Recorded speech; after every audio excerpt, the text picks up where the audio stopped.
පිටුකරණයේ අවාසි.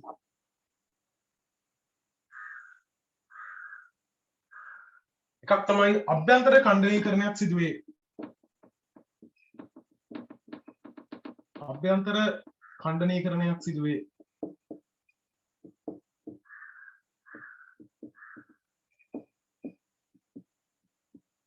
අභ්‍යන්තර ඛණ්ඩනීකරණයක් වෙනවා.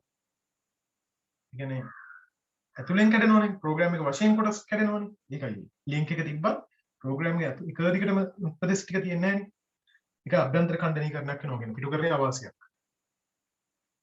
දෙක. තව අවාසියක් තමයි ළමයි සෑම ක්‍රියායනයක් සඳහා කියන්නේ සෑම ක්‍රියායනයක් සඳහා සමහල නැ විභාගෙට මේක පිටුකරණයේ වාසිය වශයෙන් ලියන්නේ. ළඟදී බලන්න පුළුවන්. සෑම ක්‍රියායනයක් සඳහා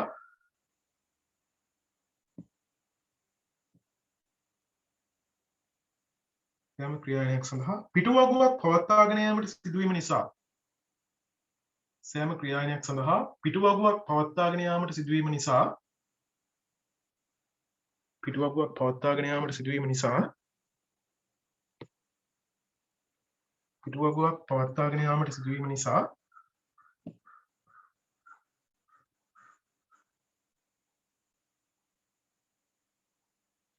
ඕවර්හෙඩ් එක කියලා අපි කියනවා. ඕවර්හෙඩ් එක වැඩි වීම. ඕවර්හෙඩ් එක කියලා කියන්නේ අමතර දත්ත. ඒ කියන්නේ දත්ත පිළිබඳ දත්ත කියලා අපි කියන්නේ. අන්නේ අමතර දත්ත රඳවා ගන්න ඕවර්හෙඩ් එක වැඩි වීමක් වෙනවා. අමතර දත්ත සෑම ක්‍රියාවක් සඳහා පිටුවගුවක් පවත්වාගෙන යාමට සිදුවීම නිසා අමතර දත්ත කවඩා කිරීමට අපිට සිදු වෙනවා. ඔන්න. කියන්න. සෑම ක්‍රියාවක් සඳහා පිටුවගුවක් පවත්වාගෙන යාමට සිදුවීම නිසා අමතර දත්ත කවඩා කිරීමට සිදුවීම. නැත්නම් අමතර දත්ත පවත්වාගෙන යාමට සිදුවීම. අමතර දත්ත පවත්වාගෙන යාමට සිදුවීම. අමතර දත්ත පවත්වාගෙන යාමට සිදුවීම. ඕවර්හෙඩ් එක වැඩි වෙනවා. ඕවර්හෙඩ් කියලා අපි කියනවා මේක. ඕවර්හෙඩ් එක වැඩි. කියන අමතර දත්ත පිළිබඳ දත්ත වැඩි. හරි. ඕවර්හෙඩ් එක වැඩි. ඒක පිටුකරණයේ අවාසියක් තමයි. කොහොම හරි මෙමරි එක පිළිනවනේ. තව එකක්. තව අවාසියක්.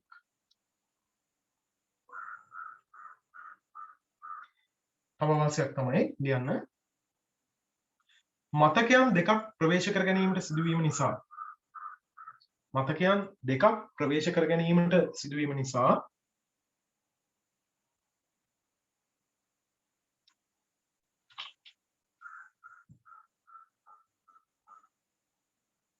මතකයන් දෙකක් ප්‍රවේශ කර ගැනීමට සිදුවීම නිසා උපදෙස්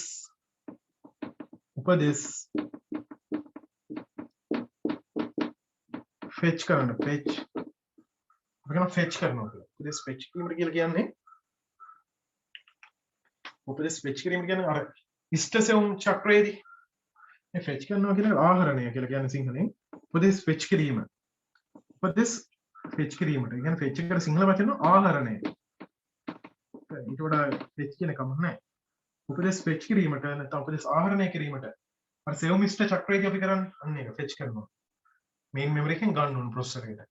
කියන්නේ සෝරි මෙතන නම් කරන්නේ RAM එකට ගැනීම නේද? ඒතකොට හાર્ඩ් එකේ RAM එකට ගන්න එක. ආහරණය කරන්න. ෆෙච් කරන්න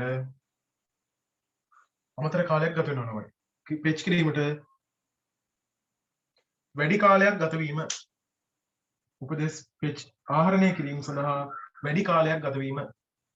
උපදෙස් ආහරණය සඳහා වැඩි කාලයක් ගත වීම. උපදෙස් ආහරණය සඳහා වැඩි කාලයක් ගත වීම.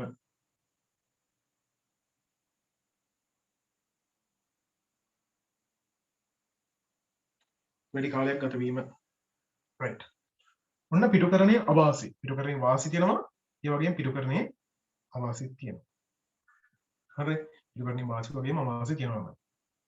එතකොට අපි ඊගාවට කතා කරන්න යන්නේ දැන් පිටුකරණයේ වාසි අවාසි කතා කරා. තවත් මේ වගේම වැදගත් පොයින්ට් කීපයක් මේ පත කළමනාකරණය සම්බන්ධව අපි ගණනය කිරීම කරා විශාල ප්‍රමාණයක්. ඊට අමතරව ඔබ සමග අපි ගැටලු ගණිත තවත් පිටුකරණය සහ රාමකරණය සම්බන්ධ ගැටලු ඉදිරියේදී කතා කරනවා විටින් විට. මේ සහභාගී වෙන දෙයක් නෑ ඔබට. දැන් අපි මේ අතත්්‍ය මතකයත් භෞතික මතකයත් අතර මේ ක්‍රියායන වමාරු වීමේ ක්‍රියාවලියනේ. දැන් මේ අතත්්‍ය මතකයේ දැන් නූතන පරිගණකවල නම් මේ ලොකු කේස් එකක් වෙන්නේ නැහැ ළමයි. කියන්නේ නූතන පරිගණක වල RAM එක අවශ්‍ය වෙන එකක් තියෙනවා නේද? ඒත් මේ අතත්්‍ය මතකය කියන එක නිතරම අවශ්‍ය වෙන්නේ නැහැ. නමුත් ක්‍රියාවන ගොඩාක් එකපාර රන් කරොත් තමයි RAM එක මදි වෙලා කොච්චර වුණත් වැඩිපුර ක්‍රම ලේඛන එකවර ධාවනය කරොත් මේ ප්‍රශ්නේ එනවනේ. කොච්චර මේවා තිබ්බත්. ඒ නිසා මේ අතත්්‍ය මතකයක් පවත්වාගෙන යීමේ අපිට තියෙන පොඩි ඇඩ්වාන්ටේජ් වගේක්. එකක් විභාගයට අපිට නිතරම අහන දෙයක් ලියන්න අතත්්‍ය මතකයේ අරමුණු. අතත්්‍ය මතකයේ අරමුණු. ඉටු කරගෙන මතක කළමනාකරණය එකලා යද්දී භෞතික මතකය සහ තාර්කික මතකයනේ. එහෙම නැත්නම් අතත්්‍ය මතකයනේ. මෙන්න මේ අතත්්‍ය මතකයේ අරමුණු මොනවද කියලා අපි ඊගාට දැනගමු. අතත්්‍ය මතකයේ අරමුණු. අතත්්‍ය මතකයේ භාවිත කිරීමේ වාසිය වගේ. අතත්්‍ය මතකයේ අරමුණු. අතත්්‍ය මතකයේ අරමුණු.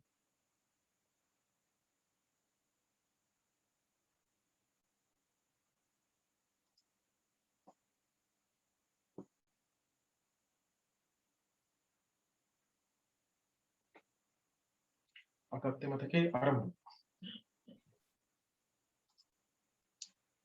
right.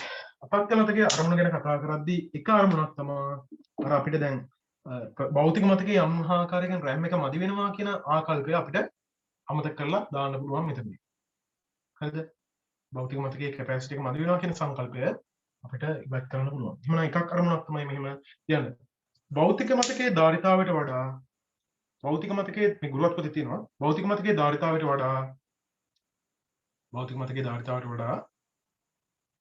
වැඩි ධාරිතාවක් සහිත වැඩසටහන්.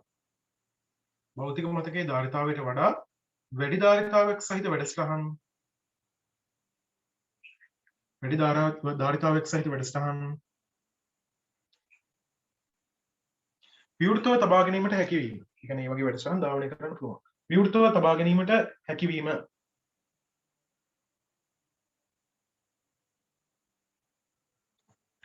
විවෘතව තබා ගැනීමට හැකියවීම. භෞතික මතකයේ ධාරිතාවයේ ඉක්මවා යන වැඩසටහන් ධාවනය කරන්න පුළුවන් කියන එක. වැඩි භෞතික මතකයේ ධාරිතාවයේ ඉක්මවා යන වැඩසටහන් විවෘතව තබා ගැනීමට හැකියවීම.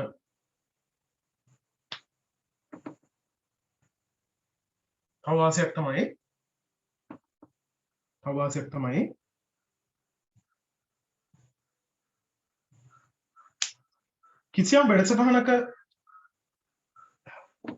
කිසියම් වැඩසටහනක අවශ්‍ය කොටස පමණක්. දැන් මම අර එදා උදාහරණයක් කිව්වේ. දැන් වාගේ මේස උඩ කියන සියලුම පොට්ටිය තියාගන්න නැහැ නේ. මේස උඩ තියාගන්න අපිට එවලේ කියවන්න අවශ්‍ය පොත පමණයි. අනිත් පොත් ඔක්කොම ටික රාක්කේ තියෙන්නේ. ඒ වගේ දැන් මෙතනදී භෞතික මතකයේ අපි ඒක මම මේ උදාහරණ ගත්ත කෑෂ් එක වගේ ඒ වගේ මතකයන් ගැන කතා කරා. මොකද ඒ උදාහරණෙත් මෙතන ගැලපෙනවා. අපි RAM එක සියලුම දේවල් වලින් RAM එක පුරව ගන්න නැහැ. අපි ඒව හાર્ඩ් එකේ තියාගන්න.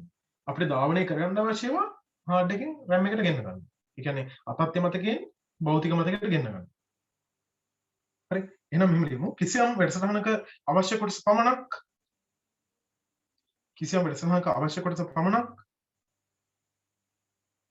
භෞතික මතකයට ලබා ගැනීම. කිසියම් වැඩසටහනක අවශ්‍ය කොටස පමණක් භෞතික මතකයට ලබා ගැනීම. කිසියම් වැඩසටහනක අවශ්‍ය කොටස පමණක් භෞතික මතකයට ලබා ගැනීම.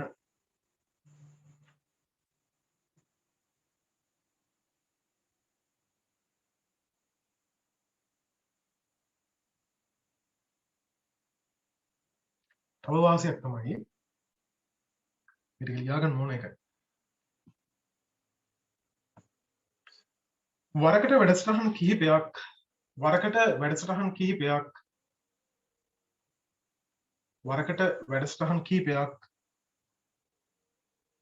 වරකට වැඩසටහන් කිහිපයක්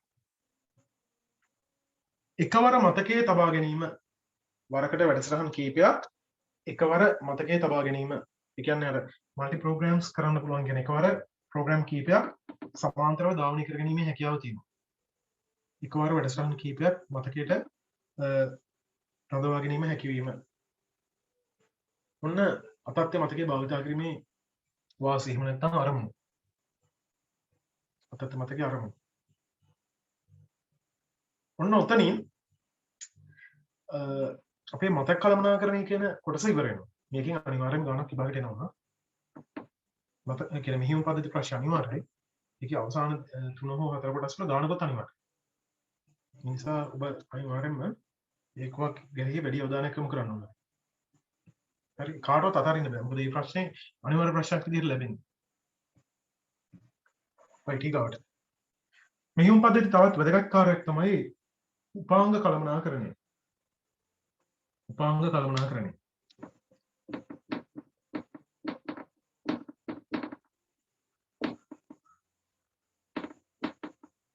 දැන් අපිට අර ක්‍රියායන කළමනාකරණය හෝ මතක කළමනාකරණය තරම් බර තැබීමකින් උපාංග කළමනාකරණය සම්බන්ධව ප්‍රශ්න නොලැබුණත් මේකත් මෙහෙයුම් පද්ධතිය ක්‍රියාකාරීත්වය සම්බන්ධව ඒ කියන්නේ මේකේ අඩුවෙන් ඇහිලා තියෙන කෙනා ඉස්සරහට වැඩිපුර ප්‍රශ්න ලිවීමේ පොටෙන්ෂල් සම්භාවිතය වැඩිනේ. ඒ නිසා හොඳට පාඩම් කරන්න ඕන ඔබ. අනිවාර්යෙන් ලැබෙන කොටසක් නම් විභාගයට අනිවාර්යෙන් ප්‍රශ්නයක් ලැබෙන එකක් නම් ඔබ අනිවාර්යෙන් වැඩිපුරම හොඳටම පාඩම් කරන්න ඕන පාඩමක් විදිහට මේ මෙහෙයුම් පද්ධති පාඩම හඳුන්වා දෙන්න පුළුවන්. සහ බොහෝ ළමයි විභාගයට දැඩි අසාර්ථකත්වයක් පෙන්වන පාඩමක් තමයි මේ පාඩම. ඒ නිසා ඔබ හොඳින් මේ පාඩම නැවත නැවත පාඩම් කරලා මේ දින සිද්ධාන්ත ඔළුවට ගන්න ඕනේ. එතකොට මේ උපාංග කළමනාකරණය කියලා කියන්නේ පරිගණකයක මෙහෙයුම් පද්ධතියක නැත්නම් පරිගණක පද්ධතියේ ක්‍රියාකාරීත්වයට මෙහෙයුම් පද්ධතිය විශාල කාර්යයක් ඉටු කරන කොටසක්. මොකද මෙහෙයුම් පද්ධතියක් කියලා කියන්නේ කෝඩින් විශාල ප්‍රමාණයකින් සැදුනත් සාපේක්ෂව අනිතිකුත් ක්‍රමලේඛන වලට වඩා විශාල ක්‍රමලේඛනයක්. ඒක විශාල ක්‍රමලේඛන කොටසක්. විශාල උපදේශ ප්‍රමාණයක් මෙන්න මේ ආදාන ප්‍රදාන උපාංග නඩත්තු කිරීම කෙරෙහි සහ ඒවා පාලනය කිරීම කෙරෙහි වෙන් කරලා තියෙනවා. එහෙනම් එතනින්ම පේන ඔබට මේ ආදාන ප්‍රදාන උපාංග පාලනය කියන එක මෙහෙයුම් පද්ධතියේ තාම වැදගත් කොටසක් බව. එහෙනම් අපි දැන් අපි දන්නවා ලියන්න මෙහෙම අපි පොඩි වාක්‍යයක් දෙකක් ලියාගමු ලියන්න. උපාංග කළමනාකරණය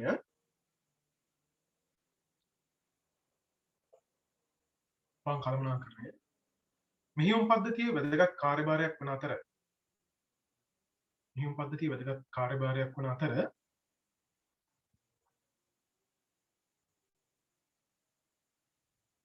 එය සමස්ත පද්ධතියේ ක්‍රියාකාරීත්වය සමස්ත පද්ධතියේ ක්‍රියාකාරීත්වයට හා සමස්ත පද්ධතියේ ක්‍රියාකාරීත්වයට හා සමස්ත පද්ධතියේ ක්‍රියාකාරීත්වයට හා සමස්ත පද්ධතියේ ක්‍රියාකාරීත්වයට හා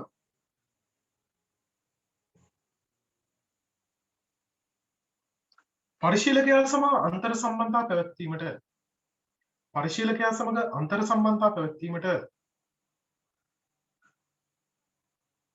පරිශීලකයා සමග අන්තර් සම්බන්ධතා පැවැත්වීමට වැදගත් වේ. පරිශීලකයා සමග අන්තර් සම්බන්ධතා පැවැත්වීමට වැදගත් වේ.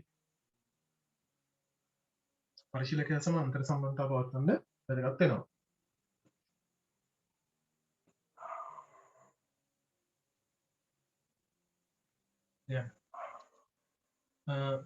අනුතරට ගෙලියමු මෙහෙම. මෙහෙයුම් පද්ධතියේ උපදෙස් වලින් මෙහෙයුම් පද්ධතිය ඇති උපදෙස් වලින් විශාල ප්‍රමාණයක් මෙහෙයුම් පද්ධතිය ඇති උපදෙස් වලින් විශාල ප්‍රමාණයක් ආදාන ප්‍රතිදාන උපාංග කළමනාකරණය සඳහා ආදාන ප්‍රතිදාන උපාංග කළමනාකරණය සඳහා ආදාන ප්‍රතිදාන උපාංග කළමනාකරණය සඳහා මෙහෙයුම් පද්ධතිය ඇති උපදෙස් වලින් විශාල ප්‍රමාණයක් ආදාන ප්‍රතිදාන උපාංග කළමනාකරණය සඳහා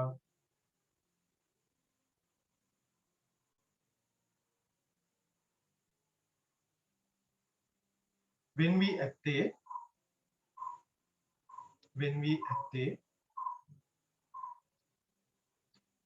දැන් ගොඩාක් මේ වෙන් වෙලා තියෙන්නේ වෙන් වී ඇත්තේ ඒ උපාංග වල කියන්නේ ළමයි දැන් ඉන් නේචර් කියන සාමාන්‍යයෙන් කියන විදිහට දැන් මේ බැලුවටම එක් උපාංගයකට එක් උපාංගයක් වෙනස්. දැන් මොනිටර් වගේ නෙමෙයි මවුස් එක වගේ නෙමෙයි කීබෝඩ් එක. ඒකට දෙකටම වෙනස් ප්‍රින්ටර් එක.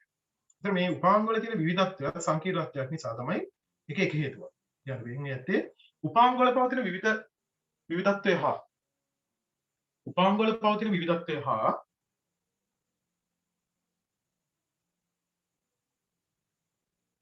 උපාංග වල පවතින විවිධත්වය හා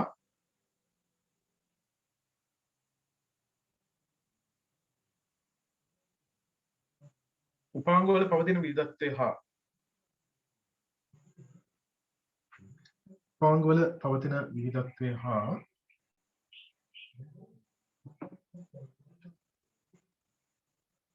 පරිගණක පද්ධතියේ කාර්ය සාධනය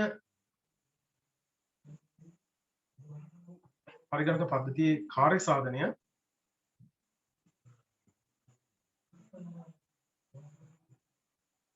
උපාංග වල පවතින විවිධත්වය හා පරිගණක පද්ධතියේ කාර්ය සාධනය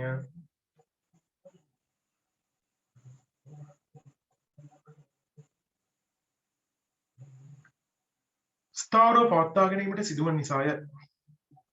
ස්ථාවරව පවත්වා ගැනීමට සිදුවන නිසාය. ස්ථාවරව පවත්වා ගැනීමට සිදුවන නිසාය.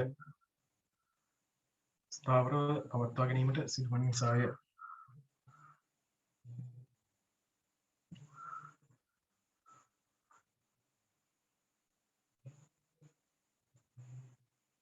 right.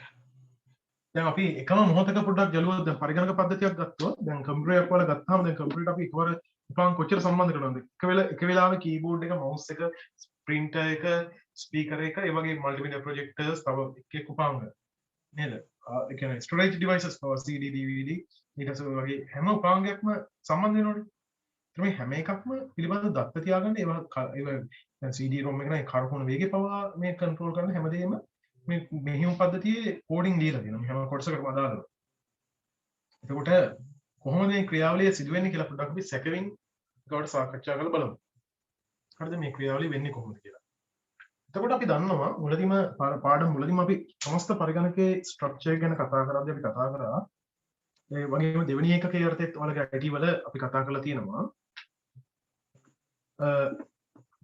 CPU එක කියලා එකක් තියෙනවා නේද? මේ CPU එක බස් පත කියලා අපි කියන බසස් මේ බස් හරහා තමයි අනිකුත් උපාංග වෙත CPU එකත් එක්කලා සම්බන්ධ වෙන මදර්බෝඩ් එකේ අපගේ north bridge south bridge එහෙම කියවන්නේ නේද? ඒකේ තියෙන බස් හරහා සම්බන්ධ වෙනවා මොනිටර් එක තියෙනවා දැන් මොනිටර් එක සම්බන්ධ වෙනවා අපගේ මොනිටර් කෙලින්ම බස් එකට කනෙක්ට් වෙන්නේ නැහැ මේ සෑම උපාංගයක් සඳහා තියෙනවා උපාංග පාලකයක් device controller එක උපාංග පාලකයක් මොනිටර් එකට තියෙනවා VGA ඇඩැප්ටර් එක නේද?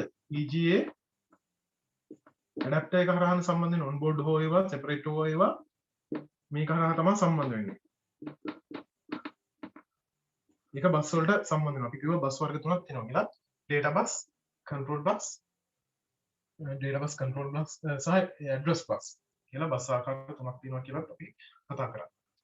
එතකොට CPU එකත් එක්කලා මේවා සම්බන්ධයි. මොනිටර් එකට වීඩියෝ ඇඩැප්ටර් එකක් ඩිවයිස් කන්ට්‍රෝල් එකක් ඊට පස්සේ ගත්තොත් අපි හાર્ඩ් ඩිස්ක් එක ගත්තොත් හાર્ඩ් ඩිස්ක් එක මේන්ටේන් වෙනවා ඩිස්ක් කන්ට්‍රෝලර් එක මොනවා ඩිස්ක් කන්ට්‍රෝලර් එකක් ඩිස්ක් කන්ට්‍රෝලර් එකක් බස් එකත් එක්කලා සම්බන්ධ වෙනවා ඊට පස්සේ ගත්තොත් දැන් USB controllers තියෙනවනේ මොනතරම් උදාහරණ කීපයක් ඒක ඕනතරම් තියෙනවා මම මෙතන දෙකක් තුනක් දාන්නේ දැන් මේවත් එක්කලා ඒ කියන්නේ USB පාලක disk පාලක VGA adapters වගේ ඒවා මේ hard disk එක ගමුකෝ මේක hard disk එක ඊට පස්සේ මේ USB වලට සම්බන්ධ වෙන mouse එක keyboard එක printers scanners ඒ වගේ ගොඩක් ඒවා USB හරහා connect වෙන ඕන එකක් හරි හරිද මේ ඔක්කොටම පොදුවේ භාවිතා කරන්න පුළුවන් පොදුවේ access කරන්න පුළුවන් memory ඒක තමයි පරිගණකයක මූලික ආකෘතිය. පරිගණකයක මූලික ආකෘතිය. CPU එක තියෙනවා. CPU එකත් එක්කලා බස් හරහා පවුලේ භාවිතා කරන commercial බස් හරහා device controllers සම්බන්ධ වෙනවා. මේ ඕන එකට memory access කරන්න පුළුවන්. පරිගණක මතකයේ ප්‍රවේශ කරගන්න පුළුවන්. හරි. දැන් මෙතනදී එක් උපාංග සඳහා උපාංග දාවක. උපාංග දාවක නෙවෙයි උපාංග පාලක. device controllers උපාංග පාලක තියෙනවා. මේ උපාංග පාලක මගින් මේ උපාංගය සම්බන්ධව මූලික කටයුතු සිදු කරනවා. හරි උපාංග පාලක මගින් එක් එක් උපාංග ක්‍රියාකාරීත්වය සම්බන්ධව මූලික කන්ට්‍රෝල් නැත්නම් පාලනය කිරීම සිදු කරනවා. එතකොට පොඩ්ඩක් මෙන්න මේ සටහන ඔයගොල්ලෝ මධ්‍යස්ථ මේක CPU කමන්න මේක වලට CPU කියන එක මොනිටර් ඉංග්‍රීසි වලින් තිබ්බට කමක් නැහැ. මේක අද ගන්න ඔයාලා මේ වචන මේකම දන්නවා. right device controllers කියලා කියන්නේ මේකට අපි කියනවා උපාංග පාලක උපාංග පාලක උපාංග පාලකවල වැදගත්කම තමයි මෙතනදී මට පැහැදිලි කරන්න අවශ්‍ය. දැන් උපාංග කළමනාකරණයේදී මේ උපාංග පාලක කියන එක හරහා තමයි මෙහෙයුම් පද්ධතිය අදාළ විශේෂ ක්‍රමලේඛන ධාවනය කරන්නේ ඒවට අදාළ උපාංග දාවක හරහා ඩ්‍රයිවර් සොෆ්ට්වෙයාර් හරහා. හරි? එහෙනම් ඔයගොල්ලෝ මේක පොඩ්ඩක් මේ පරිගණකයේ මේක පොඩ්ඩක් මේ රූප සටහන ගන්න. ඒතර මේ උපාංග කළමනාකරණයේදී අපි පැහැදිලි කරන්න ලේසි. බස් පත කියලා කියනවා බස්. නැත්නම් පත. පත.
හරිද?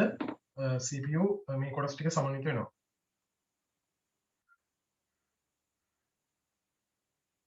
ඉක්මනට ගමු ළමයි. මේ වල පැහැදිලි නැති දේවල් තියෙනවා හොඳ. නැවත මම කියන්නම් මෙන්න CPU එකේ තියෙනවා මොනිටර් තියෙනවා, VGA adapter, disk controller, USB controller. ඔය hard disk එක disk controller එක හරහා පත හරහා මේ කියන බස් මාර්ග හරහා ප්‍රධාන මතකය සහ CPU එකත් එක්ක සම්බන්ධ වීම තමයි මෙතන පෙන්වන්නේ. ඒතර සෑම උපාංගයක්ම ආදාන ප්‍රදාන උපාංගයක් සඳහාම මේ device controllers තියෙනවා. මේ device උපාංග පාලක හරහා තමයි මේ එක් උපාංගයේ ක්‍රියාකාරීත්වය සම්බන්ධව මෙහෙයුම් පද්ධතිය හඳුන්වා දෙන්නේ.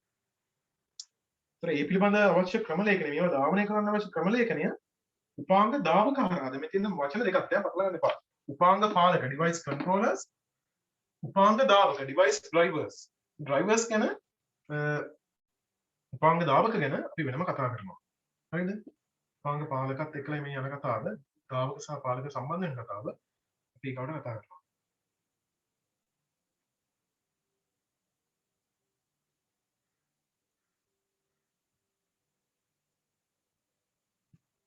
හරිද? මේක මම හිතනවා ඔයාලා ඇඳ ගන්න නැති කියලා තමන්ට පැහැදිලි විදිහට ඇඳ ගන්නු. අපි ඊගාවට මේ උපාංග පාලකවල උපාංග පාලක කියලා ලියාගෙන අනුමතතාව. උපාංග පාලක device controller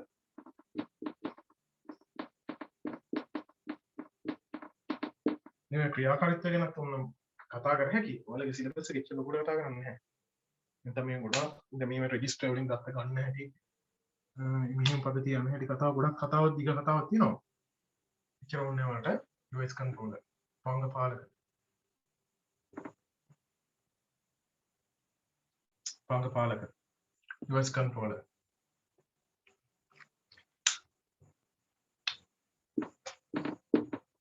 ඊළඟ මෙහෙම උපාංග පාලක device controllers ගැන එක් උපාංග පාලක මගින් එක් උපාංග පාලක මගින් එක් උපාංග පාලක මගින්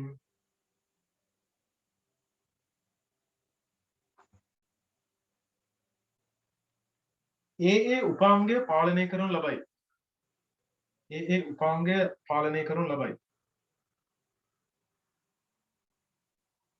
ඒ උපාංගය පාලනය කරනු ලබයි.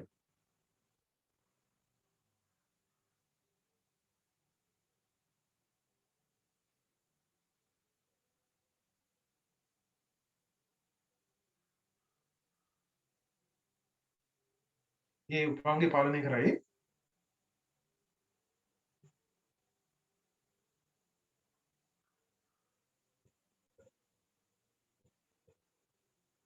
උපාංග පාලක මගින්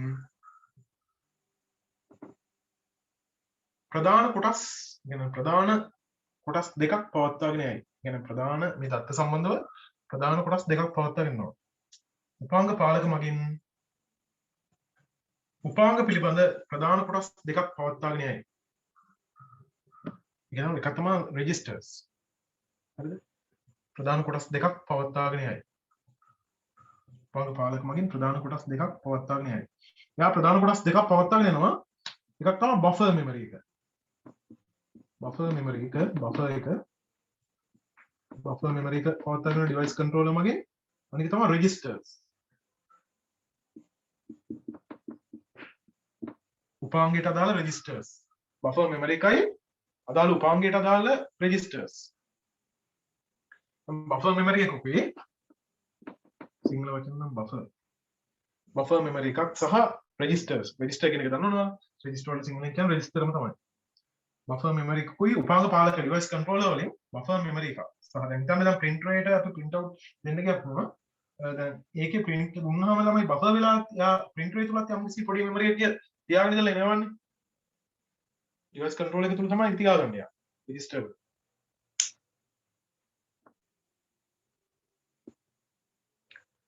ප්‍රධාන කොටස් දෙකක් පවත්වාගෙන ගත්තම බෆර් මෙමරි එක. අනික තමයි registers. මේ වෙලාව special purpose registers වගේ විශේෂකාර register වර්ගයක්. register වරහන් ඇතුළේ යන විශේෂකාර register. මේ උපාංගය සම්බන්ධව special කියන register. විශේෂකාර register. මෙන්න මේ දෙක පවත්වාගෙන යනවා මේ උපාංග පාලක මගින්. හරිද? local buffer එකක් තියාගන්නවා යා. local buffer එකයි special purpose register විශේෂකාර register එකක් තියාගෙන ඉන්නවා මෙන්න මේ උපාංග පාලක මගින්. ඇයි මෙයා පාතියාගෙන ඉන්නේ? මේ උපාංග device control එක උදාහරණයක් වශයෙන් VGA adapter එක. දැන් වල VGA adapter එකක් separate ගන්න පුළුවන් on board ගන්න පුළුවන්. ඒකේ තියෙනවානේ specially වෙනම සමහර ඒවා process කරන කොටස්. ඒ වගේ disk controller hard disk එකට ඒ වගේ වෙනම කොටසක් යනවා. ඊට පස්සේ USB controllers ගත්තොත් mouse එකට keyboard එකට ඊට පස්සේ printer එකට ඒ උපාංගය සඳහා specially controller hardware controllers තියෙනවා ඒ කොටස් වල.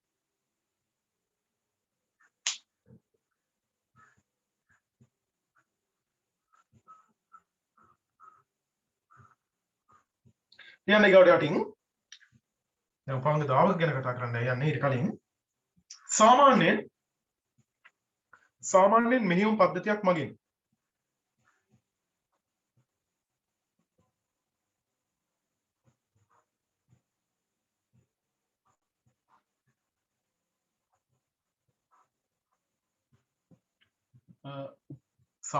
පද්ධතියක් මගින්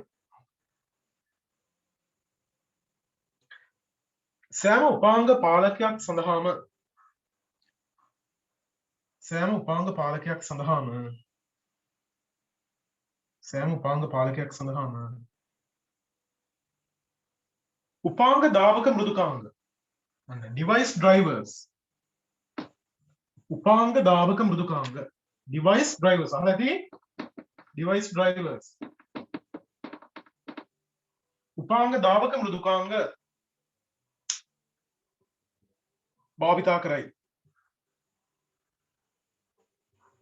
එහෙම නැත්නම් නඩත්තු කරයි.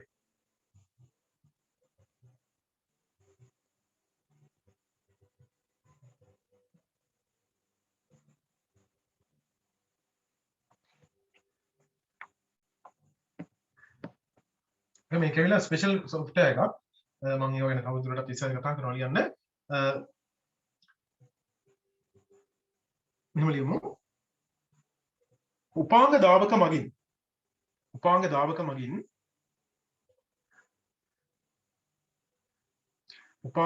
මගින් උපාංගයට අදාළ උපාංග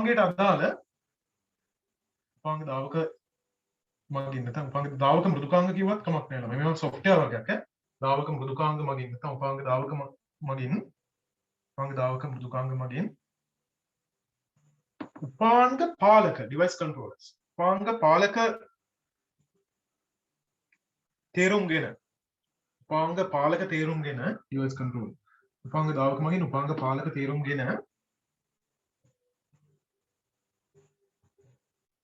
එය මෙහෙයුම් පද්ධතියට ප්‍රවේශ වීම සඳහා එය මෙහෙයුම් පද්ධතියට ප්‍රවේශ වීම සඳහා එය මෙහෙයුම් පද්ධතියට ප්‍රවේශ වීම සඳහා එය මෙහෙයුම් පද්ධතියට ප්‍රවේශ වීම සඳහා එය මෙහෙයුම් පද්ධතියට ප්‍රවේශ වීම සඳහා එය මෙහෙයුම් පද්ධතියට ප්‍රවේශ වීම සඳහා අවශ්‍ය අතුරු මුහුණක් ලබා දේ. අවශ්‍ය අතුරු මුහුණක් ලබා දේ. අවශ්‍ය අතුරු මුහුණක් මෙහෙයුම් පද්ධතියට ලබා දේ. ටිකක් සංකීර්ණයි කතාව සරලව කියන්නම්කෝ. අවශ්‍ය අතුරු මුහුණක් ලබා දේ. ඒතර දැන් මෙතනින් කියන දැන් ওই කතාවේදී කියන්නේ මේ ඩිවයිස් කන්ට්‍රෝලර් එකේ තමයි අදාළ උපාංගය සම්බන්ධ තියෙන්නේ. ඒක කොහොමද ඒක ක්‍රියාත්මක වීම සඳහා උපදෙස් තියෙන්නේ උපාංග දාවක වලින්. ඒතර මේ දාවක මෘදුකාංග වලින් මේ උපාංග පාලකයේ තියෙන උපදෙස් තේරුම් අරගෙන ඒක මෙහෙයුම් පද්ධතියට ඔපරේටිං සිස්ටම් එකට සංනිවේදනය කරනවා කියන එක තමයි මේ කියන්නේ. ඒ කියන්නේ වෙනත් විදිහකට කිව්වොත් මේ ඩිවයිස් කන්ට්‍රෝලර් හා ඩිවයිස් ඩ්‍රයිවර් එකෙන් කරන්නේ OS එකයි අදාළ උපාංගයේ අතර අතරමැදි සම්බන්ධීකරණයක් කරන්නේ. ඒක සරලම කතාව. මෙහෙයුම් පද්ධතිය අදාළ උපාංගයත් අතර උදාහරණයක් print එකයි OS එකයි අතර අදාළ සම්බන්ධීකරණ කාර්ය කරන්නේ මේ device driver software එක. සරල උදාහරණයක් ගමුකෝ අපි එදිනදා ජීවිතේ. දැන් ඔයා කම්පියුටර් අලුතෙන් printer එකක් සම්බන්ධ කරනවා. ඒතර printer එකට අදාළව කෙලින්ම USB එකට printer එක ගහුවා කියලා මෙහෙයුම් පද්ධතිය ඔටෝ ගන්න නැනේ. සමහර වෙලාවට වැඩ කරන්න පුළුවන් සමහර function නැතුව. ඒතර සම්පූර්ණ මේකේ තියෙන සියලුම function ක්‍රියාත්මක කරන්න scanning වගේ තව ගොඩක් function ක්‍රියාත්මක කරන්න නම් අනිවාර්යයෙන්ම ඒකට දාලා driver software එක install කරලා තියෙන්න ඕනේ. ඔයාලා දන්නවා ඒක. driver software එකේ ඒ උපාංගයට දාලා driver එක install කරත් නේ OS එක තේරුම් ගන්න මේ උපාංගේ මේ විදිහට ක්‍රියාත්මක වෙනවා කියලා. ඒතර ඒක තමයි මේ කියන්නේ. ඒක ටිකක් technically ගොඩක් පොන්ට් එකක් ඒක අර කැමරාවට ගිහින් විග්‍රහ කිරීමක් කරේ. device controller එක තේරුම් ගන්න. device controller එකෙන් device driver එක තේරුම් අරගෙන ඒක අතුරු මුහුණක් සපයනවා මෙහෙයුම් පද්ධතියට මේ දෙක access කරන්න. ඔකේ දැන් ක්‍රියාකාරීත්වය ගත්තොත් ගොඩක් කතාව තියෙනවා මේ රෙජිස්ටර් එකෙන් බෆර් එක එන විදිහ ඒවා ඕගොල්ලන්ට දැන් එච්චරම සිලබස් එකේ ගොඩක් ඒ දුරට නැහැ. ඕගොල්ලෝ මේ ටික දැනට බලාගත්තම ඇති. හරි අපි කියන කතාව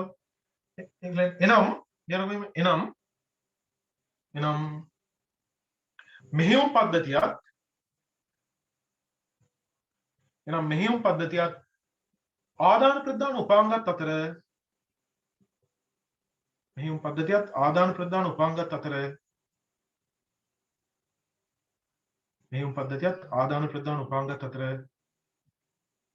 සම්බන්ධීකරණය සිදු කරනු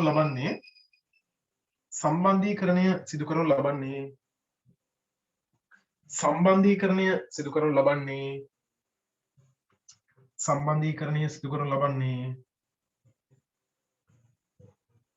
දාවක මෘදුකාංග මගිනි. දාවක device drivers දාවක මෘදුකාංග මගිනි.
right.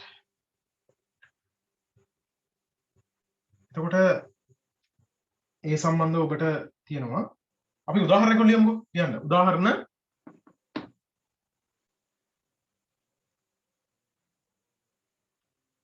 මුද්‍රණ යන්ත්‍රයක ක්‍රියාකාරීත්වය සඳහා උදාහරණ මුද්‍රණ යන්ත්‍රයක ක්‍රියාකාරීත්වය සඳහා මුද්‍රණ යන්ත්‍රයේ ක්‍රියාකාරීත්වය සඳහා ඒ සමග උපාංග ප්‍රදාවක ඉන්ස්ටෝල් කරන්න ඕනේ නේද? ස්ථාපනය කළ යුතු වීම.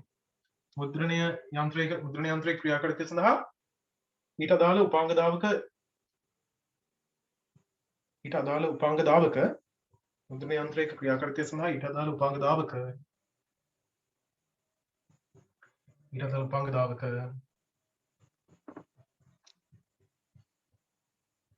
ස්ථාපනය කිරීමට සිදුවීම සාමාන්‍ය ජීවිතයේදී දැන් print එකම ඕනේ නැහැ. දැන් හිතන්න තව මොන හරි වෙබ් කෑම් එකක් වගේ දෙයක් එහෙම නැත්නම් ඕනේ VGA adapter එකක් එහෙම නැත්නම් US Wi-Fi adapter එකක් සමහර ඒවා ගන්න කම්පියුටරේ ඒක දාලා driver software එක දාන්න ඕනේ.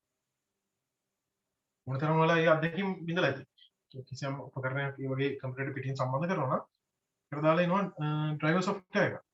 drive එකෙන් කරන්නේ ඒක කොහොමද මෙහෙයුම් පදයට හඳුන්වා දෙනවා මේ උපාංගය පිළිබඳව කොහොමද ක්‍රියාකාරීත්වය සමග.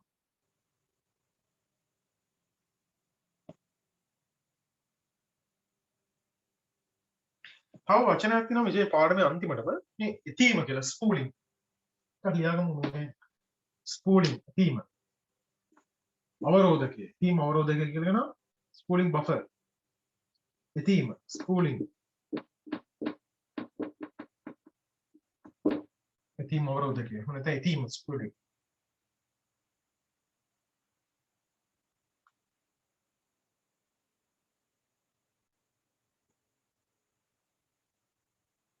ලියන්න මෙහෙම ස්පූලින් කියලා කියන්නේ මොකක්ද කියලා දැන් අර අපි දැන් අර කාර්යයන් මේ කියන්නේ input output devices සඳහා අවශ්‍ය කාර්යයන් ටික පෙළගස්වන එක තමයි මේ ස්පූලින් හරහා කරන්නේ. ඒ සඳහා අවශ්‍ය මතකයේ වෙන් කර දීම.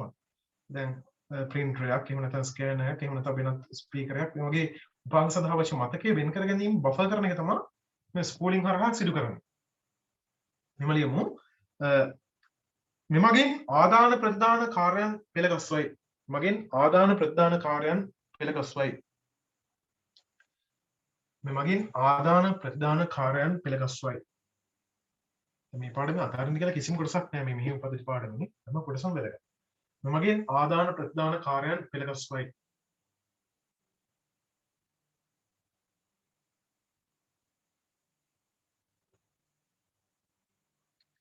මේ සඳහා අවශ්‍ය අවකාශය කියන්නේ මතක ප්‍රමාණය මතකයේ මේ සඳහා අවශ්‍ය අවකාශය වෙන වරහන් තුල යන මතකයේ මේ සඳහා අවශ්‍ය අවකාශය වෙන මතකය දෘಢ තැටියේ හෝ භෞතික මතකයේ කියන්නේ මොකද්ද? RAM එක. දෘಢ තැටියේ හෝ භෞතික මතකයේ තිබිය හැකිය. දෘಢ තැටියේ හෝ භෞතික මතකයේ තිබිය හැකිය.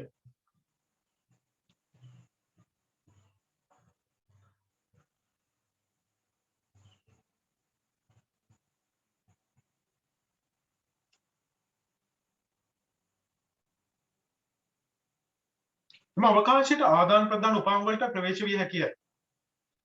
එම අවකාශයට ආදාන ප්‍රදාන උපාංග වලට ප්‍රවේශ විය හැකිය. එම අවකාශයට ආදාන ප්‍රදාන උපාංග වලට ප්‍රවේශ විය හැකිය. එම අවකාශයට ආදාන ප්‍රදාන උපාංග වලට ප්‍රවේශ විය හැකිය.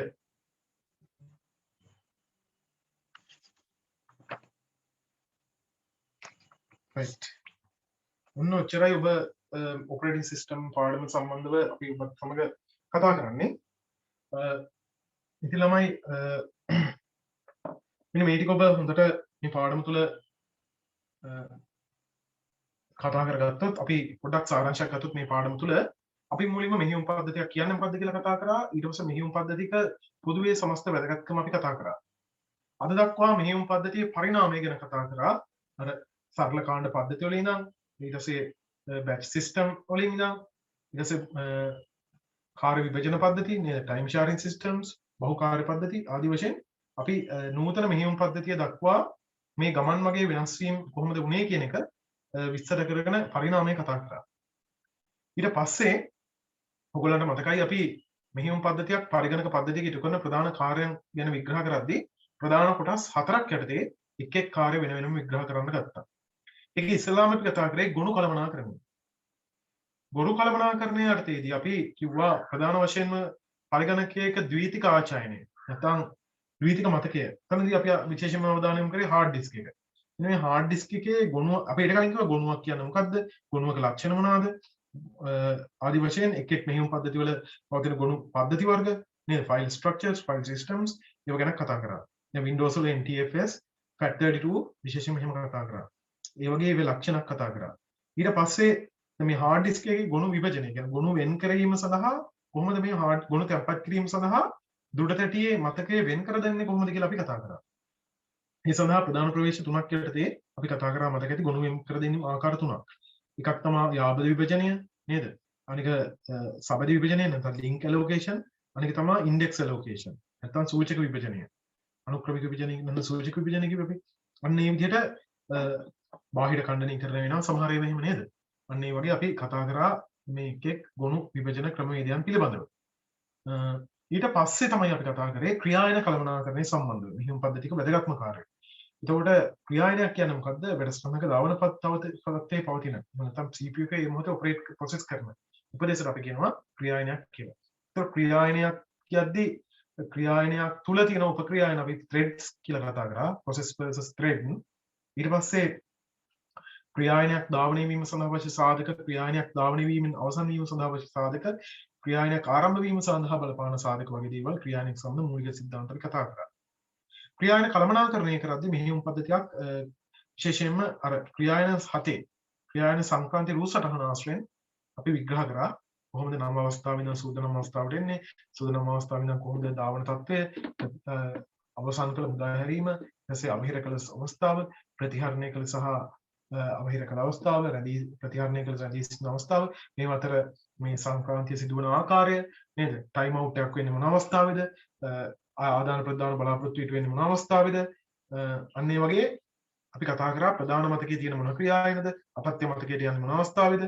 ඒ වගේ අපි කතා කරා. ඊට පස්සේ අපි කතා කරා ඕගොල්ලන්ට මතක ඇති කෙටි කාලින මේවා එක්කලා හුවමාරුවේදී කෙටි කාලින නියමකාරක, මධ්‍ය කාලින නියමකාරක සහ දිගු කාලින නියමකාරක කියලා නියමකාරක තුන් දෙනෙක්. දිගු කාලින නියමකාරකේ කවුරු අතරද සිදුවෙන්නේ? කෙටි කාලින නියමකාරක මොන අවස්ථාව අතරද සිදුවෙන්නේ? ඊට පස්සේ ගත්තාම මධ්‍ය කාලින නියමකාරකය මොන ස්ටේට් අතරද සංක්‍රාන්ති අවස්ථාව අතරද සිදුවෙන්නේ කියන එක කතා කරා. ඊට පස්සේ ඔයත් එක්කම මේ ක්‍රියායන නියම කරන ඇල්ගොරිතම පිළිබඳ දල වශයෙන් අපි කතා කරා ප්‍රිමිටිව් non primitive කියලා නේද? ඒ කියන්නේ මේ දාවන සූදානම් අවස්ථාවේ රෙඩි කිව් එකේ සූදානම් අවස්ථාවේ පවතින ක්‍රියායනය ප්‍රොසෙසරේ දාවන අවස්ථාවට යවද්දී ඒක පෙළ ගස්වන්න ක්‍රියායන පෙළ ගස්වන්න ඇල්ගොරිතම කීපයක් කතා කරා. ඒ කියන්නේ ඒවා ක්‍රියාකාරීත්වය කතා කරන්නේ නැහැ අපි. ඒක අපි වර්ග ටික නම් කරලා කතා කරා. ඒකෙන් ගණන් නම් ඒ කියලා අපිට හිතන්න බෑ බර්ස්ට් ටයිම් in hand. නමුත් අපි ප්‍රශ්න කතා කරද්දී ඒ සම්බන්ධව අපි ඒ ඇල්ගොරිතම් එක කියන්නේ රවුන්ඩ් රොබින් ඊට පස්සේ shortest job first come first serve ඒ වගේ එක ඇල්ගොරිතම්ස් තියෙනවා. පස්සේ අවශ්‍ය වුණොත් ඒවා සම්බන්ධව කතා කරමු. දැනට මූලික දේවල් ඉතින් අපි ඒ ටික කතා කරේ නැහැ. ඊට පස්සේ මේ හැම ක්‍රියායනයක්ම ක්‍රියාන්සික ජීවිත කාලය තුළ ඒ ක්‍රියායනය සම්බන්ධව දත්ත තියාගන්න විශේෂ data structure එකක් මේන්ටේන් කරනවා. අපි කියනවා PCB ක්‍රියායන පාලන ඛණ්ඩය. මෙන්න මේ ක්‍රියායන පාලන ඛණ්ඩයේ මොනවද කොටස් ටික ක්‍රියායන අඳුරා ගැනීම අංකය ඒ වගේ ඒවා PCB අංග කතා කරා. ඊට පස්සේ ඔයගොල්ලන්ට මතකයි සන්දර්භ ස්විචය නැත්නම් context switching කියලා විශේෂ ක්‍රමවේදයක් අපි කතා කරා. ඒ ටික තමයි ක්‍රියායන කළමනාකරණයේදී විශේෂම ඔබත් සමග කතා කරේ. ඊට පස්සේ මතක කළමනාකරණයට යනවා. මතක කළමනාකරණයේ රාමුකරණය පිටුකරණය, අතත්්‍ය මතක කළමනාකරණය සහ මේ පිටුකරණයේ රාමුකරණය ආශ්‍රිතව ගණන් හදන එක පිටු වගුව මේ මතක කළමනාකරණ ඒකකය මෙන්න මේ කොටස් සම්බන්ධව තමයි අපි දවසේ සහ එදා අපි ගණන් ඒ සම්බන්ධ විෂය ගණන් 6ක් 7ක් හැදුවා. ඊට පස්සේ අද අවසාන වශයෙන් මේ උපාංග කළමනාකරණය කොටස කතා කරන්නේ. ඔන්න ඔය ටික තමයි මේ මෙහියුම් පද්ධති පාඩම තුල සාරාංශයක් වශයෙන් ගත්තොත් අපි සාකච්ඡා කරන්න ලැබුවේ. ඉතින් අනිවාර්යයෙන්ම ඔබ විසින් පිළිතුරු සපයන්න වෙන කියන්නේ ස්ට්‍රක්චර් ප්‍රශ්න හතරෙන් එකක් අනිවාර්යයෙන්ම වෙනවා කියන්නේ ස්ට්‍රක්චර් කොහොමද අනිවාර්යයෙන්? මේ ලකුණු 40 එහෙම නැත්නම් 120. මේ ලකුණු ටික අනිවාර්යව ඔබ ඒක ලියන්න ඕනේ. ඉතින් අද අපි අලුත් පාඩමක් පටන් ගන්නවා කියලා ඔයගොල්ලන්ට කලින් පෙර සිටම දැනුම් දුන්නා. ඒ අනුව අද දිනේ අපි 6 වෙනි පාඩම පටන් ගන්නවා. ඒ තමයි පරිගණක ජාලකරණය. 6 වෙනි ඒකකය. Computer network ජාලකරණය.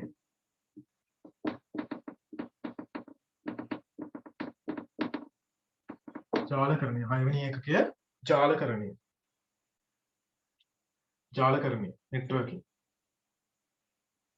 ජාලකරණය නෙට්වර්කින්. නෙට්වර්කින් කියන එක second best lesson of your syllabus. දෙවනි ප්‍රබලත්වයෙන් ගත්තොත් දෙවැනිට වැඩිම වර්ධ වීමක් තියෙන පාඩම. පළවෙනි වර්ධ වීමක් තියෙන පාඩම තමයි ප්‍රෝග්‍රෑමින් පාඩම. එහෙම නැත්නම් ඇල්ගොරිතම සහ Python ආශ්‍රිත පාඩම ප්‍රෝග්‍රෑමින් පාඩම. දෙවැනි වැදගත්ම පාඩම තමයි මෙන්න මේ නෙට්වර්කින් පාඩම. හේතුව මේකයි. වැඩිම වැදගත්කම තියෙන අර පාඩම දායකත්වයේ තරම් මේක ප්‍රෝග්‍රෑමින් තරම් MCQ වෙන්නේ නැහැ. දැන් ප්‍රෝග්‍රෑමින් එකෙන් ප්‍රෝග්‍රෑමින් පාඩමේ MCQ 11ක් ඇති මේකේ MCQ 7ක් 8ක් වගේ ඉන්නේ 7ක් හෝ 8ක් හරිද MCQ ප්‍රශ්න සංඛ්‍යාව සංසන්දනාත්මක ගත්තොත්. ඒතර දෙවෙනියට වැඩිම MCQ වෙන්නේ මේ පාඩමේ. ඒත් මත තියාගන්න IP address සම්බන්ධ ගණන් දෙක තුනක් වෙනවා. ඊට පස්සේ ඔය OSI 7 layers protocols network devices network security පැත්ත මේ ආශ්‍රිතව ඔබට තව ගොඩක් network කිව්වොත් විශාල ඒක කියන්නේ period 60ක් ගානක් 68ක්ද කොහෙද මේ සඳහා විතරක් වෙන් කරලා දෙනවා.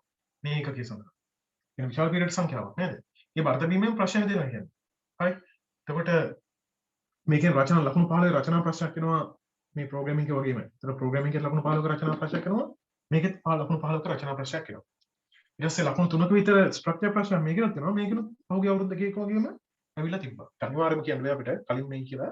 මොකද එන්න possibility එක බොහෝ පහුගිය අවුරුදු දෙක තුනේම network වලින් උත්තර කියන්නේ සිස්ටම් ප්‍රෝග්‍රෑම් වගේ ස්ට්‍රක්චර් ව්‍යුහාත්මක ආකාරයේ ප්‍රශ්න ඇවිල්ලා තිබ්බා. ඒතර ඒකදී හොඳට ඔය layers සම්බන්ධ protocol සම්බන්ධ network devices සම්බන්ධව ඒ සම්බන්ධ හොඳ sound knowledge එකක් තිබුත් ඒ ලකුණු ටික ගත්තා. ඒතර ආසන්න වශයෙන් දැන් ළමෙක් මේක රචනා ප්‍රශ්නෙත් ලිව්වොත් මේ පාඩමට අදාළ රචනා ප්‍රශ්නෙත් ලිව්වොත් ළමෙක් එතන ලකුණු 7.5%ට මෙතන 100ට අපි ගමු ලකුණු 3ක කොටසක් වෙනවා කියලා පහෙන් 1.5%ට ඊට MCQ 8 නම් MCQ 8 8මනේ MCQ දෙකෙන් බෙදෙන්නේ නැහැ. අපි ගත්තොත් මෙතන 8 8 16 17 117ක් රචනා ප්‍රශ්නෙත් ලිව්වොත් ළමෙක් 17ක වගේ ලකුණු ප්‍රමාණයක් මේ පාඩමෙනුත් ගත්තා නේද? අන්න බලන්න එතකොට වැදගත් පාඩම සිලබස් එකේ ඒකයි. නෙට්වර්ක් ප්‍රශ්න සාමාන්‍ය ළමයි කරනවා වැඩි ආසාවකින් කරන ප්‍රශ්නයක් ඒක නෙට්වර්ක් ගාන වැඩි රුචිකත්වයකින් IP address සම්බන්ධ ගාන සබ්නෙටින් ගාන මොකක් තමයි කරන්න ආසයි සහ ඒක නෙට්වර්ක් යන රසවත් පාඩමක්. හරිම ඉන්ටරෙස්ටිං පාඩමක් සිලබස් එකේ තියෙන ජාලකරණය.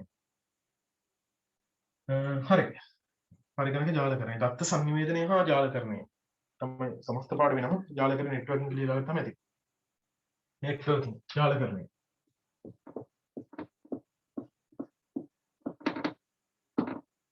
දැන් නෙට්වර්ක්ස් කියන්නේ IT වල එක විශාල පැත්තක් ප්‍රොෆෙෂන් එකක්. නෙට්වර්ක් ඉන්ජිනියර්ස් ලා නෙට්වර්ක් ඇඩ්මින් ලා සර්වර් මේන්ටේන්ස් කරන අය. මේ නෙට්වර්ක් සම්බන්ධව ගොඩක් ප්‍රොෆෙෂන් තියෙනවා. ඒ කියන්නේ CCNA වගේ කෝසස් අහනවා නෙට්වර්ක් පැත්තේ උපරිමයට කෙනෙකුට ඕන යන්න පුළුවන්. දැන් අපි ජාලකරණය ගැන කතා කරද්දී ඉස්සෙල්ලාම ජාලකරණයේ මූලිකාංග වලින් අපි පටන් ගමු. තත්ත්ව සංනිවේදනය හා ජාලකරණයනේ. නම් පරිගණක කතා කරද්දී ළමයි මීට දශක යුග පෙර කීපයකට පෙර අපි ගත්තොත් දැන් 1990 ගණන් වල පරිගණක තාක්ෂණ තොරතුරු තාක්ෂණය වෙනම තිබ්බා. තත්ත්ව සංනිවේදන තාක්ෂණය වෙනම තිබ්බා. හැබැයි දැන් වර්තමාන විදිහේ අපි දෙකම ඒකාබද්ධව එකට ගමන් කිරීමක් නූතන ලෝකේ අපිට දක්න ලැබෙනවා. මේක 2009 වගේ වුණ දෙයක්.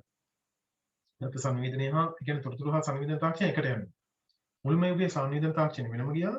තොරතුරු තාක්ෂණය වෙනම තිබ්බා. 90 ගණන් මුල වගේ. හරිනේ. ඒකට බලන්න මේ ඇනලොග් ඩිජිටල් වීමත් ඒකට බලපාන්න ඇති බොහෝ විට.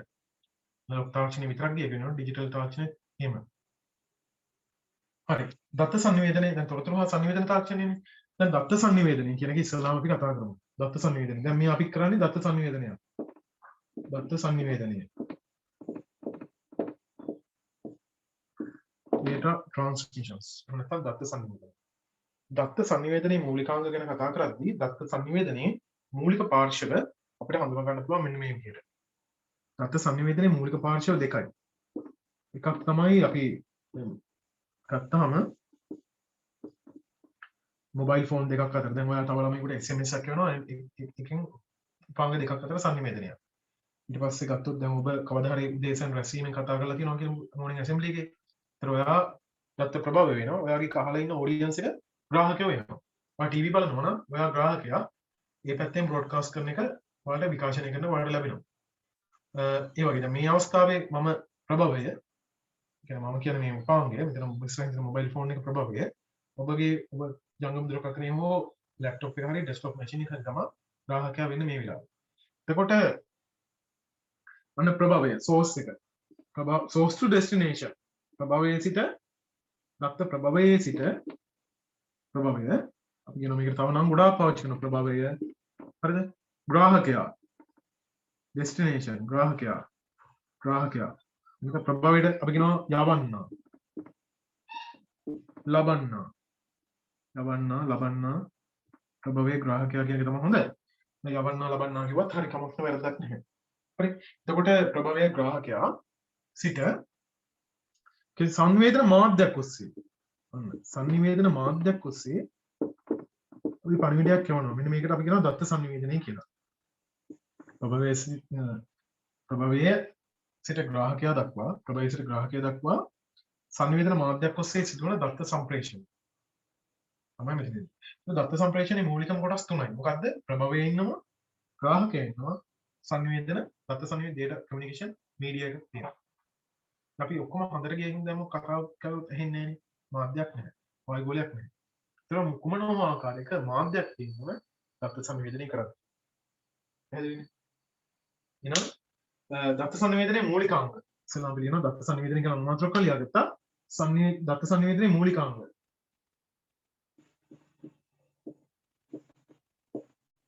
yes. ඉතින් අපිට පේන විදිහ අපි මේක වීඩියෝ ටිකක් තදට කලින් විග්‍රහ කරනවා දත්ත සංනිවේදනයේ මූලිකාංග. දත්ත සංනිවේදනයේ මූලිකාංග. දත්ත සංනිවේදනයේ මූලිකාංග. දත්ත සංනිවේදනයේ මූලිකාංග.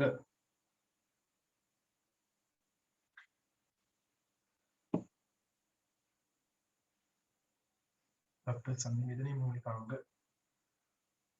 2022 ළමයි අපි එක්කලා සම්බන්ධ වෙලා ඉන්නේ මෙතන. ඔය 2021 ළමයින්ට මේකට දාලා මම ටියුටර් හදලා තියෙනවා 22ට. නෙට්වර්කින් වලට. දාලා ආයතන වලින් කතා කරලා ගන්න පුළුවන්. මේ ඉස්සරහදී කියන්නම් කොහොමද ඒක ලබා ගන්න කියලා. නෙට්වර්ක් සම්බන්ධ. අනිත් කියන්නේ මේ 21 ළමයින්ට මම ඔක දීලා දෙනවා. ඒකයි මේ ටියුට් එක. එයාලා ගන්න අවශ්‍ය නැහැ. මොළේ ඉඳන් මම කියලා වැඩිලා ඉන්න සමහර අලුතෙන් විල්ල ළමයි ඉන්නවා නම් ඒ කට්ටිය ගමු. අනිත් අයට මම මේක දීලා තියෙනවා.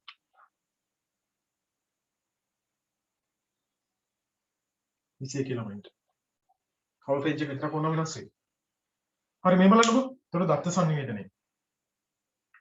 ඒතර ප්‍රභවයේට ග්‍රාහකයා දක්වා දත්ත සංනිවේදනය වීම මෙතන කතා කරන්නේ. ඒතර මේක අපි මේ උඩින් පේන විදිහනේ. දැන් අපි මේක ඇත්තටම දෙපැත්තෙන් දැන් මම කියන දේ ඔයාලට තේරෙන්නේ මම කියන කතා කරන භාෂාවත් ඔයාලට තේරෙන නිසා. එහෙනම් මේ උපාංග දෙකම මේ ඩිවයිස් දෙකක් අතර කමියුනිකේට් කරද්දී දැන් හිතන්න එකක යවන මැෂින් එකේ ෆෝන් දෙකක් අතර නැත්නම් ෆෝන් එකෙන් මැෂින් එකට යනවා කියන්නේ මේකේ තියෙන Android operating system එක. මේකෙන් ගිහින් අනිත් පරිගණකයේ තියෙන සමහර Windows. ඒක එකිනෙකට platform දෙක වෙනස්. හැබැයි hardware platform එකත් operating system එකක් වෙනස්. හැබැයි ලස්සනට කමියුනිකේට් කරනවානේ. එහෙනම් මේ දෙපැත්තම පොදුවේ පිළිගන්න නීති රීති පද්ධතියක් තියෙනවා set of rules. මේ පැත්තත් set of rules එකක් තියෙනවා. මේ පැත්තෙත් set of rules තියෙනවා. මේ දෙකම පොදුවේ පිළිගැනීමක් තමයි මෙතන සිදු වෙන්නේ. මේ දෙකම අතර පොදුවේ පිළිගැනීමක් වෙන්නේ.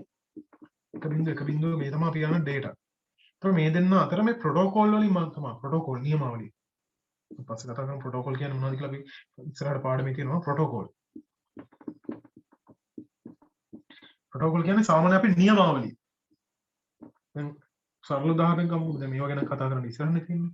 දැන් ප්‍රොටෝකෝල් ගත්තාම දැන් හිතන්න දැන් පාරේ මහා පාරේ අපි යද්දී පයින් යනවා හරි වාහනයක් පදවගෙන යනවා හරි ඒකේ තියෙන මාර්ග නීති වගේ තමයි මේ ප්‍රොටෝකෝල් කියන්නේ.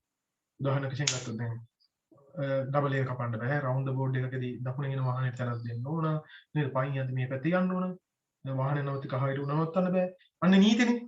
ඒ වගේ data packets data මෙහෙම අපි අර data packet වශයෙන් තමයි දත්ත සංවේදන ජාලයක් තුළ දත්ත ගමන් කරන data packet වශයෙන් packet wise යන්නේ. මේ packet wise data transmit කරද්දී මේ දෙපැත්ත අපි විවිධ නීති රීති පද්ධතියක් තුල කවදාකවත් කවුරුවත් central control එකක් කරන්නේ නැහැ. නමුත් මේ නියමාවලිය හරහා ලස්සනට මේ දත්ත සංනිවේදන කාර්යය සිදු වෙනවා. හරි. එහෙමනම් ඕගොල්ලෝ දත්ත සංනිවේදනයේ මූලිකාංග කියලා කියද්දී මෙන්න මේ තුන මේ ටික අඳ ගන්න ඕනේ. දත්ත සංනිවේදනයේ මූලිකාංග ප්‍රභවය ග්‍රාහකයා. නැත්නම් යවන්නා ලබන්නා එකක් ලියාගන්න. යවන්නා හෝ ලබන්නා කියලා අපි කියනවනේ. ඊට පස්සේ ඒක දෙපැත්තම set of rules මෙතන නීති පද්ධතියක් තියෙනවා මෙතන නීති පද්ධතියක් තියෙනවා. මේක දත්ත කියලා හිතන්නකෝ. දත්ත මේ ප්‍රොටෝකෝල්ස් නියමාවලිය. මේ දෙපැත්ත සම්බන්ධ වෙන්නේ මේ නියමාවලිය නිසා තමයි සම්බන්ධීකරණය ඇති වෙන්නේ. ප්‍රොටෝකෝල් හරි. එතකම ළමයි දත්ත සංවේදනය කියලා වෙඩි.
මෙසේජ් එක එකක් අතර ඩිලිවරි රිපෝට් එකක ෆීඩ්බැක් එකක් ආපහු දෙනවා.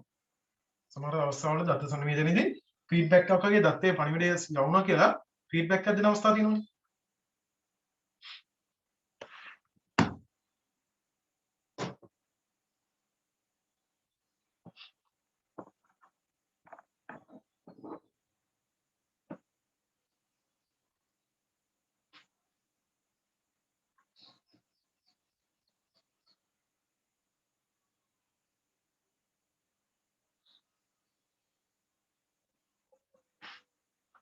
හරි පන් කරමු.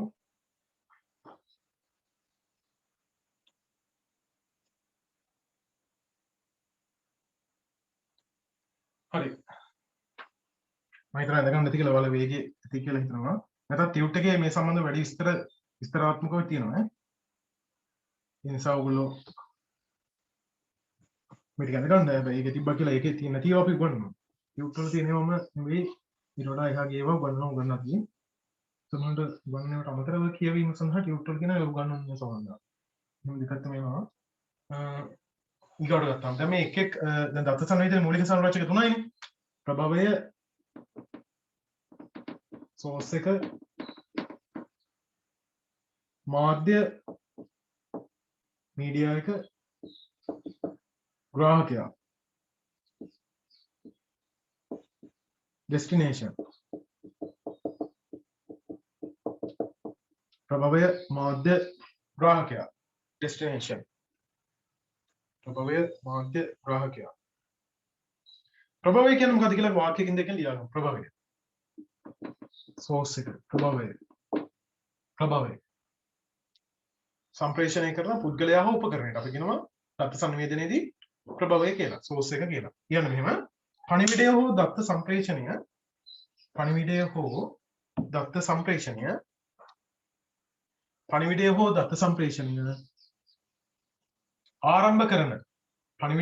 සම්ප්‍රේෂණය ආරම්භ කරන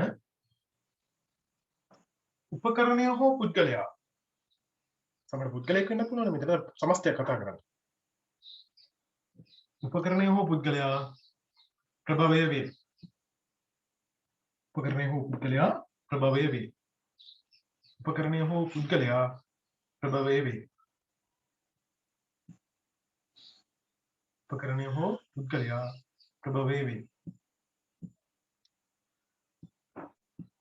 source උදාහරණ වශයෙන් SMS එකක් නම් SMS එක යවන පුද්ගලයා. පාරක තියෙන CCTV කැමරාවක් නම්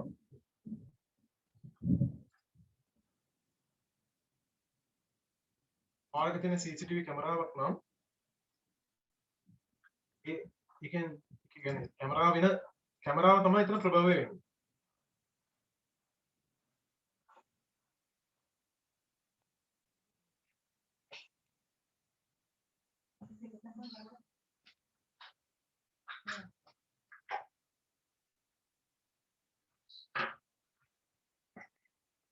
හරි ඊගාවට මාධ්‍ය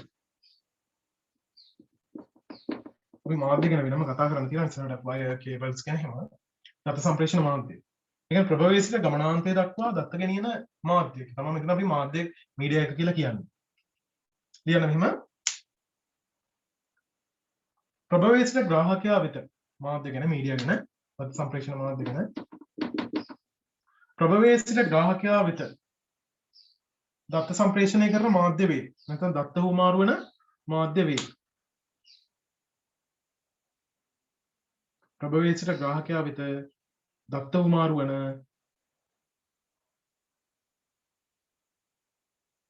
මාධ්‍ය වේ. Wi-Fi, Bluetooth, fiber optics නේද? මාධ්‍ය වේ.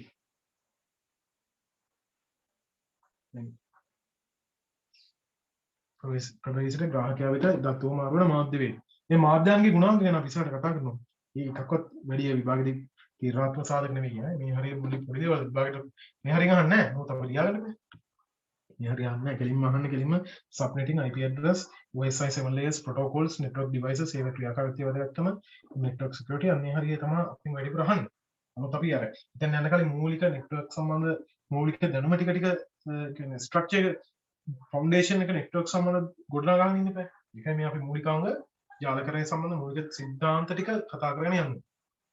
right එන මාධ්‍ය දත්ත සම්ප්‍රේෂණ මාධ්‍ය අපි බෙදනවා පස්සේ කොටස් දෙකකට වයර් මීඩියා වයර්ලස් සහ වයර්ඩ් කියලා. වයර්ඩ් මීඩියා කියලා කියන්නේ නියම මාධ්‍ය නියම නොවන මාධ්‍ය කේබල් වර්ග රැහන් වර්ග 3යි ෆයිබර් ඔප්ටික් ට්විස්ටඩ් කොඇක්සියල් කේබල් රැහන් රහිත මාධ්‍ය වලට ගන්න පුළුවන් රේඩියෝ තරංග ශුද්ධ තරංග ඉන්ෆ්‍රාරෙඩ් අද වර්ග කියලා. විදිහ අපි කොටස් 6කට බෙදනවා මාධ්‍ය. right මේ බලන්න ඊගාවට ග්‍රාහකයා receiver ඒ කියන්නේ අපි දැන් පණිවිඩයක් ලාවපුවම ලබන්න දැන් ඒ කියන්නේ අනිත් පැත්තේ අන්තය. ඒවා වෙබ් සර්වර් එකේ නම ඩවුන්ලෝඩ් කරගන්න මාරි කම්ප්‍රේඩ් හරි ඇප් එකක් ඩවුන්ලෝඩ් කරනවා කියන්නේ මොබයිල් ෆෝන් එකට. ඒතර ඔයාගේ ෆෝන් එක තමයි එතන ග්‍රාහකයා වෙන්නේ. එහෙම නැත්නම් ඔයා කම්ප්‍යුටර් මොනවා හරි ෆිල්ම් එක ඩවුන්ලෝඩ් කරනවා ඔයාගේ පරිගණකය තමයි එතන ග්‍රාහකයා වෙන්නේ. ඒකට ප්‍රභවය මොකක්ද එන? අදාළ සර්වර් මැෂින් එක. ඒකදී සේව් වෙලා තියෙනවා. right එහෙනම් ග්‍රාහකයා කියන්නේ මොකද්ද කියන එක රිසීවර් එහෙම නැත්නම් මේ ග්‍රාහකයා ඩෙස්ටිනේෂන් රිසීවර් කියලා කියනවා. ලබන කෙනා රිසීවර්. ග්‍රාහකයා කියන්නේ මෙහෙමයි ලියන්නේ. දත්ත පණිවිඩ අවසාන වශයෙන් ලබා ගන්නා උපකරණය. මොකද පුද්ගලෙක් වෙන්න පුළුවන්. දත්ත පණිවිඩ අවසාන වශයෙන් ලබා ගන්නා උපකරණය.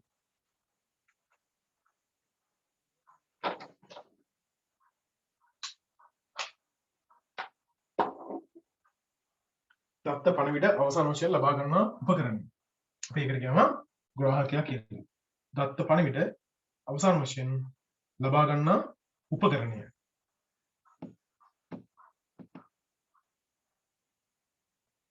දත්ත පණිවිඩ අවසාන වශයෙන් ලබා ගන්නා උපකරණය. ඒකට අපි කියනවා මොකක්ද කියලාද?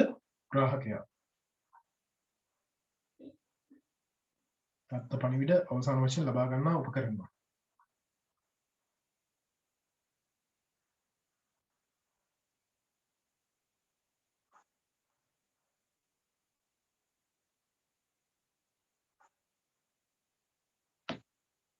දත්ත පණිවිඩ අවසාන වශයෙන් ලබා ගන්නා උපකරණය. හරි. ඔන්න දත්ත සංවේදනයේදී මූලික සංරචක තුන. ඒතර මේ දැන් මේ කේබල් එකක් දිගේ හරි එහෙම නැත්නම් මාධ්‍යයක් තුල හරි දත්ත යන්නේ ඇත්තටම සංඥාකාරයට නේද? දැන් ඔය අපි කතා කරන්නේ දැන් ගත්තොත් data නේ data transfer වෙන්නේ ones and zeros නේ. ඒතර මේ එක බිඳුවෙන් කේබල් එකක් දිගේ දත්ත යන්නේ නැහැනේ. එහෙනම් මේ කේබල් එක තුල දත්ත ගමන් කරන්නේ කරන්ට් එකක් විදියට, පල්ස් එකක් විදියට. සංඥාවක් විදියට. නේද? මේ එක බිඳුවට අනුරූප වෙන සංඥාවක් ඒක කන්වර්ට් කරනවා. අපි දන්න ඉස්සරහට මෝඩම් එක ගැන කතා කරනවා. ඒතර මේ ඩිජිටල් සිග්නල් එක ඇනලොග් වලට කන්වර්ට් කරද්දී මේ වගේ සංඥාකාර බොහෝ විට ඩිජිටල් සිග්නල් එකක් යන්න පුළුවන්. හැබැයි අපි බොහෝ විට සංඥා ඇනලොග් සංඥා ගැන තමයි මෙතනදී ප්‍රධාන වශයෙන් මෙතන කතා කරන්න යන්නේ. දැන් සංඥාකාරයට තමයි දත්ත සම්ප්‍රේෂණය කරන්නේ. එහෙනම් අපි පොඩි මාතෘකාවක් ලියනවා සිග්නල්ස් කියලා. සංඥා signals සංඥා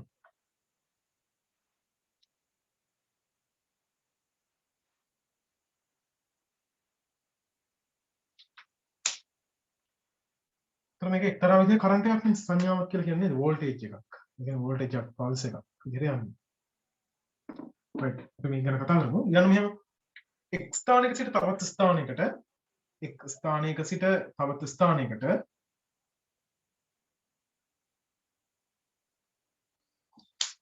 දත්ත සංනිවේදනය කිරීම සඳහා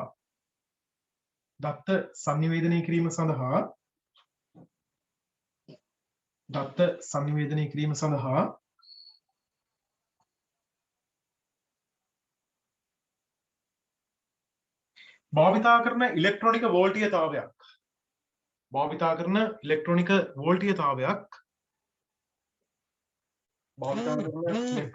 වෝල්ටීයතාවයක්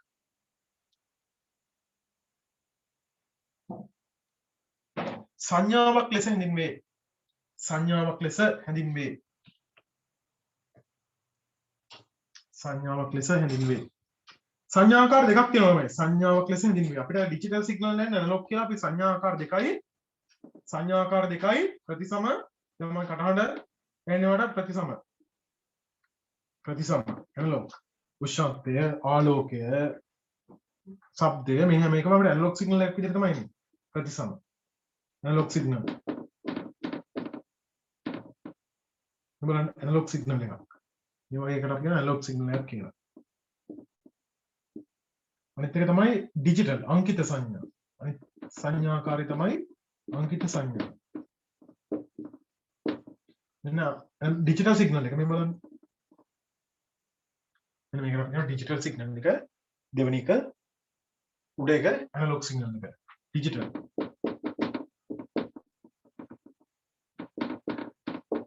digital signal එක පල්ලෙහෙන් තියෙනවා digital signal එක මෙතන analog signal එක.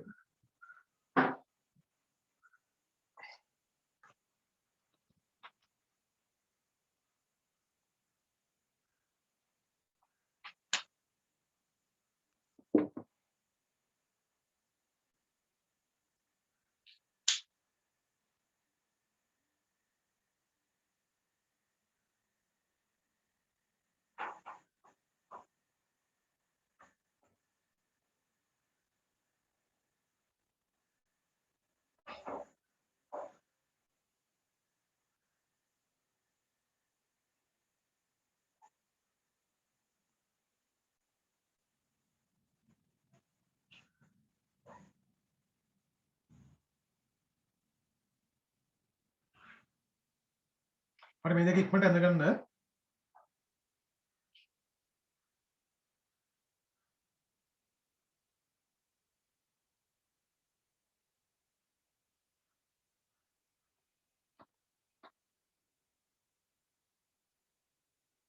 මේක ඉඳ තියාගන්න පොඩ්ඩක් ළමයි මේ මෙතන පොඩ්ඩක් මේ දෙන්න අතර ප්‍රතිසම සංඥා කියලා අපිට වාක්‍ය දෙක තුනක් ලියාගන්න මේ දෙක අතර ඉඳ තියාගන්න. එතකොට වෙනම ලියාගන්න මේක. මේ දෙක අතර ඉඳ තියාගත්තොත් ලේසි අපිට. අංකිත සංඥාවක් කියන්නේ මොකද්ද? ප්‍රතිසම සංඥාවක් කියන්නේ මොකද්ද කියන එක ලියාගන්න වාක්‍ය ලියාගන්න ක්‍රියා කීපයක් තියාගන්න. අපි ඉක්මන් කරමු. මේවා මූලික දේවල්නේ. ඔයාලා දන්නවා. ඒවට තියන එකක් තියෙවනේ.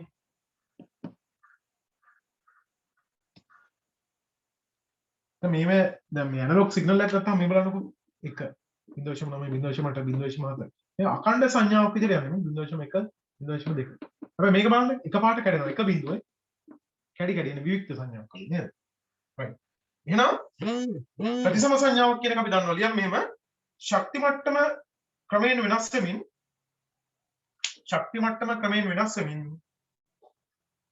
අඛණ්ඩ තරංග ස්වරූපයෙන් ශක්ති මට්ටම ක්‍රමයෙන් වෙනස් වෙමින් අඛණ්ඩ තරංග ස්වරූපයෙන්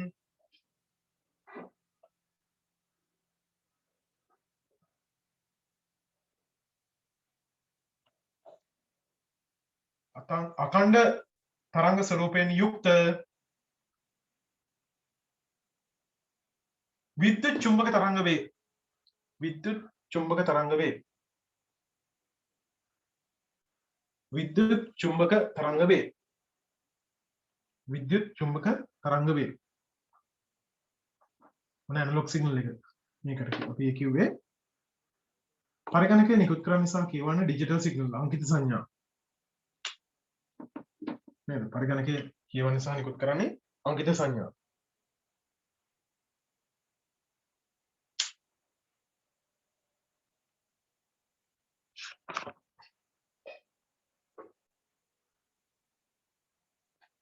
ඊගොඩ ලියන අංකිත සංඥා යටතේ ලියන්න ඉක්මනට ලියමු. අංකිත සංඥා යටතේ ලියන්න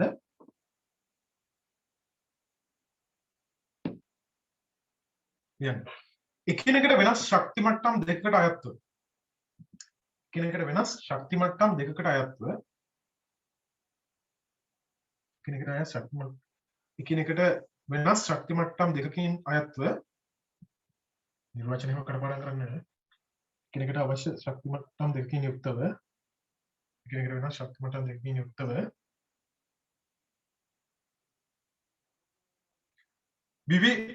කැඩෙන කියන වියුක්ත කියන වියුක්ත ස්වරූපයෙන් යුක්ත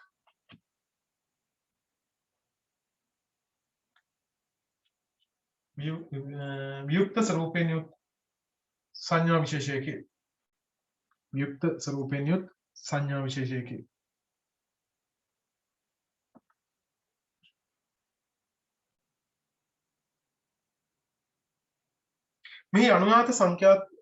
මෙහි අනුයාත සංකේත පැහැදිලිව හඳුනාගත හැකිය. මෙහි අනුයාත සංකේත පැහැදිලිව හඳුනාගත හැකිය. يعني ලොකු වෙනසක් තියෙනවා එක ළඟ මේ. මෙහි අනුයාත සංකේත පැහැදිලිව හඳුනාගත හැකිය. දැන් ඩිජිටල් සිග්නල් වලට උදාහරණ මොනවාද? ඇනලොග් සිග්නල් වලට උදාහරණ මොනවාද කියන එකත් අපි දන්න ඕනේ. මොකද කිව්වේ? මෙහි අනුයාත සංකේත පැහැදිලිව හඳුනාගත හැකිය. එක බිංදුව ලෙස. හරි. ඩිජිටල් සිග්නල් වලට උදාහරණයක් වශයෙන් පරිගණකය ස්පීකර් එකකින් යුක්ත දේ නැත්නම් ලෝකල් ඒරියා ලෑන් එකක් ඇතුලේ පරිගණක අතර දත්ත සංවේදනය මොනට පරිගණක ආශ්‍රිත සංඥා උදාහරණ. පරිගණක ආශ්‍රිත සංඥා. පරිගණක ආශ්‍රිත සංඥා.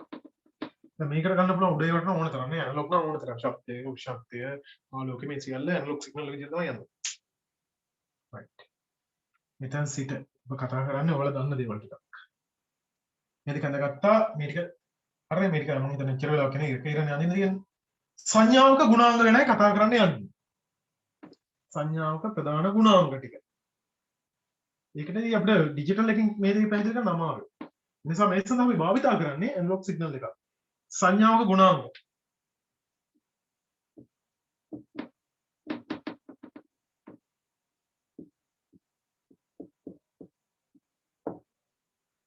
සංඥාවක ප්‍රධාන ගුණාංග ටික.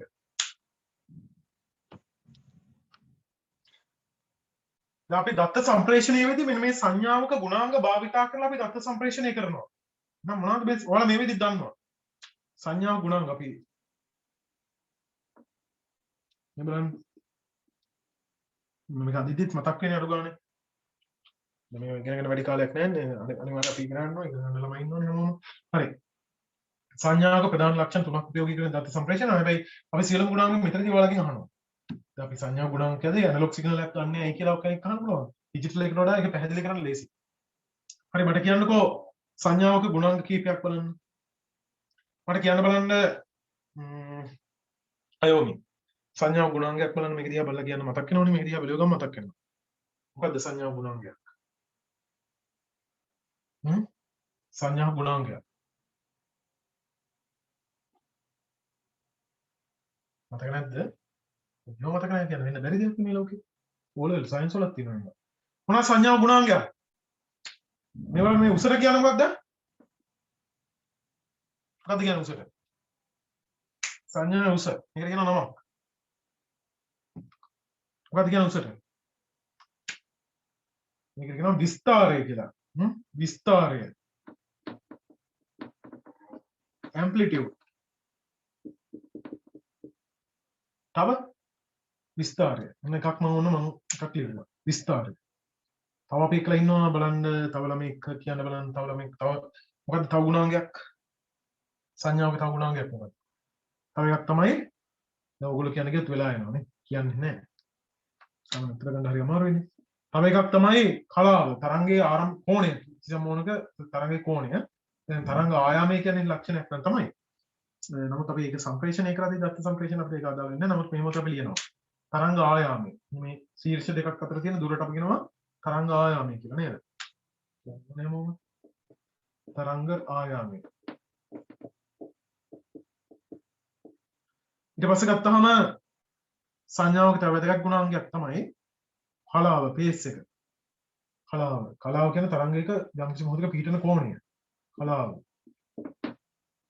කෝණය තරංගයේ කෝණය. කලාව පේස් එක ඇම්ප්ලිටියුඩ් එක. තව එකක් තියෙනවා. හිතන්න මෙතන ඉඳන් මෙතන කාලය තප්පරයි කියලා.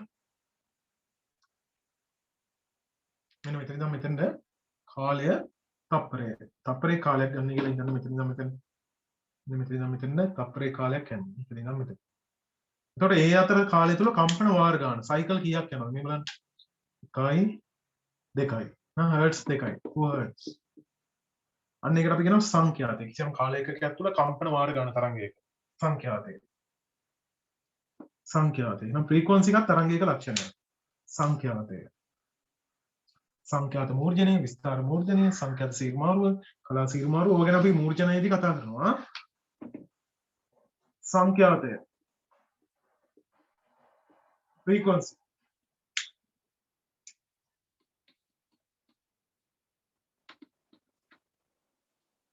එහෙනම් තරංග සංඥාවක ප්‍රධාන ගුණාංග ටික මොනවද? දැන් ඔන්න මේ සංඥාව ඇදලා පැහැදිලි කරේ ඔළුවට යන්න. එහෙනම් මෙන්න මේ ටික මොනවද? තරංග ප්‍රධානම වැදගත් තුන අපිට දත්ත සම්ප්‍රේෂණයේදී උදව් වෙනවා තුනක්. ඒ තුන ඉස්සෙල්ලා කියලා ඉන්නවා මොනවද කරන්නේ? ඒ තමයි විස්තාරය. විස්තාරය ඇම්ප්ලිටියුඩ් එක අපි උපයෝගී කරගන්නවා දත්ත සම්ප්‍රේෂණය කරන්න. ඇම්ප්ලිටියුඩ්. අනික තමයි කලාව. එන ෆ්‍රීකවන්සි සංඛ්‍යාතය. යෝනි වැදගත් මේක. සංඛ්‍යාතය. ෆ්‍රීකවන්සි. අනික තමයි කලාව පේස්.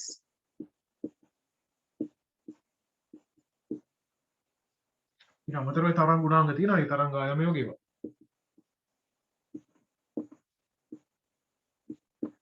wavelength.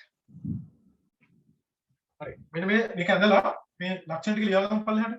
සංඥාවක ප්‍රධාන ගුණාංග ටික. විස්තාරය, සංඛ්‍යාතය, කලාව, තරංග ආයාම. අපි ඔකේ මේ ලක්ෂණ තුනම උපයෝගී කරගෙන විස්තාරය, සංඛ්‍යාතය, කලාව කියන ලක්ෂණ තුනම උපයෝගී කරගෙන දත්ත සම්ප්‍රේෂණය සිදු කරනවා.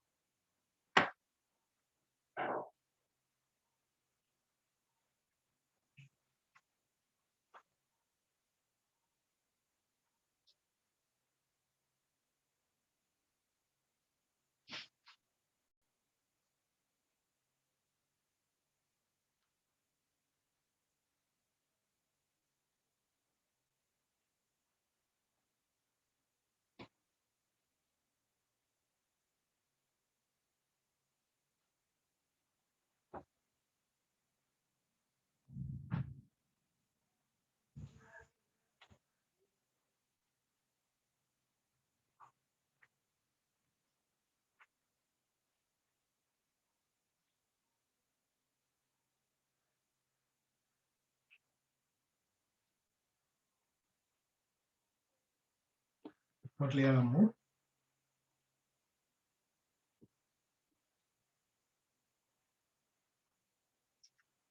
අපි මේව ගැන පසුව විස්තර කරනවා. ඒ කියන්නේ